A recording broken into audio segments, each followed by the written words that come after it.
আন্তর্জাতিক সংবাদে আপনাদের সকলকে স্বাগতম। আপনাদের সঙ্গে আছে আমি রমজান আলী। প্রথমে জানিয়ে দিব সংবাদের শিরোনাম, এরপরে বিস্তারিত।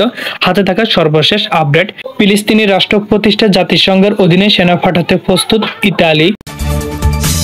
এরপরে জানিয়ে দিব ইসরায়েলের হামলায় ফিলিস্তিনি সংগঠনের 3 জন সদস্য নিহত। লেবাননের স্থলে অভিযানের পরিকল্পনা ইসরায়েল।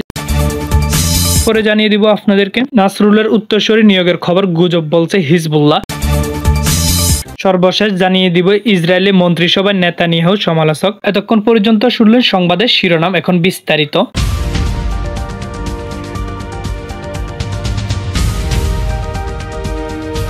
ইসরায়েলের স্বীকৃতির ভিত্তিতে স্বাধীন ফিলিস্তিন রাষ্ট্র প্রতিষ্ঠা, যেখানে জাতিসংঘের অধীনে সেনা পাঠাতে প্রস্তুত এবার ইতালি। এমনটা জানিয়েছেন ইতালি পররাষ্ট্রমন্ত্রী আন্তোনিও তাজানি। ইতালি সংবাদ মাধ্যমে আবেনিয়াকে দেওয়া এক সাক্ষাৎকারে তিনি এই কথা জানান। গত 27 সেপ্টেম্বর ইসরায়েলি সেনাবাহিনী বোমা হামলায় হিজবুল্লাহ নেতা হাসান নাসরুল্লাহর মৃত্যুর পরে ওই অঞ্চলের সাম্প্রতিক পরিস্থিতি আলোকে আন্তর্জাতিক সমস্যাগুলো মূল্যায়ন করেছে তাজানি। আজ আমরা লেবানন ও গাজায় উভয় ক্ষেত্রে যুদ্ধবিরতির জন্য আগের চেয়ে কঠোর পরিশ্রম করছি, ইতালি পররাষ্ট্রমন্ত্রী তাজানি জোর দিয়ে বলেন। তিনি তেল আবিব, বরুত ও তেহরানের দূতাবাসগুলোর সঙ্গে ক্রমাগত যোগাযোগ করেছেন। তিনি বলেন, আমরা জরুরি পরিস্থিতি পর্যবেক্ষণ করেছি এবং আমাদের নাগরিকদের সরিয়ে নেওয়ার প্রস্তুত নিচ্ছি আমরা। তিনি আরো বলেন, আমরা সবাইকে যত তাড়াতাড়ি সম্ভব সরিয়ে নেওয়ার আহ্বান জানাচ্ছি।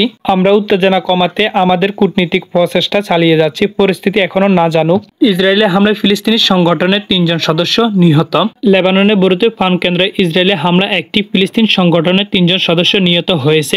আজ সোমবার 30 September the popular front for the liberation of Palestine নামক সংগঠনটি এই খবর নিশ্চিত করেছে।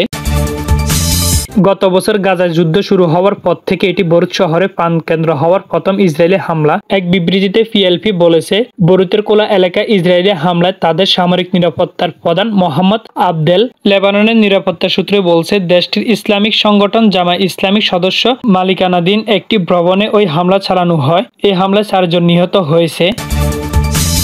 এবার জানিয়ে দিব লেবাননের স্থলে অভিযানের পরিকল্পনা করছে ইসরায়েল। লেবাননে চলছে ইসরায়েলি অবিরত বিমান হামলা। এর মধ্যে দেশটির স্থলে অভিযানে চালানো প্রস্তুত নিচ্ছে, সীমান্তে সামরিক উপস্থিতি বাড়াচ্ছে ইসরায়েল। এক মার্কিন কর্মকর্তা জানিয়েছেন, লেবাননের স্থলে অভিযান হতে পারে বলে মনে করেন তারা। তবে স্থলে অভিযান কখন চালানো হবে এই বিষয়টি চূড়ান্তভাবে এখনো পর্যন্ত সিদ্ধান্ত নেওয়া হয়নি বলে জানিয়েছেন ওই মার্কিন কর্মকর্তা। হিজবুল্লাহর সঙ্গে ইসরায়েলের শত্রুতা বেশ পুরানো, 2006 সাল থেকে যুদ্ধ জড়িয়ে আছে তারা। এরপর গত বছর অক্টোবরে গাজায় ইসরায়েলে হামলা চালানোর সময় তাদের প্রতি সমর্থন জানিয়েছে ইসরায়েলে হামলা শুরু করে হিজবুল্লাহ। পাল্টা হামলা জানিয়েছে ইসরায়েলও। তবে 17-18 সেপ্টেম্বর হিজবুল্লাহ ফেজার ওয়াকিটকিতে হামলার পর থেকে লেবাননে ব্যাপক হামলা শুরু করে ইসরায়েল। ইসরায়েলের উত্তর লেবাননের সীমান্তে রয়েছে, সেখানে ইসরায়েলি বাহিনী বিপুল সেনা, ট্যাঙ্ক ও কামান মোতায়েন করতে দেখা গিয়েছে। শনিবার লেবানন স্থলে অভিযান হুমকি দিয়েছেন ইসরায়েলি বাহিনীর মুখপাত্র পিটার লানার।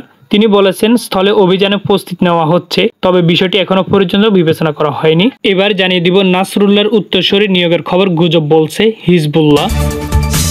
দীর্ঘ 3 দশকের বেশি সময় ধরে লেবাননের সশস্ত্র গোষ্ঠী হিজবুল্লাহর নেতৃত্বে হাসান নাসরুল্লাহ ক্ষেপণাস্ত্র হামলায় নিহত হয়েছে। তবে এই তথ্যকে নিছক গুজব বলে উড়িয়ে দিয়েছে সংগঠনটি। সোমবার একটি আনুষ্ঠানিক বিবৃতি দিয়েছে, বিষয়টি অস্বীকার করেছে তারা।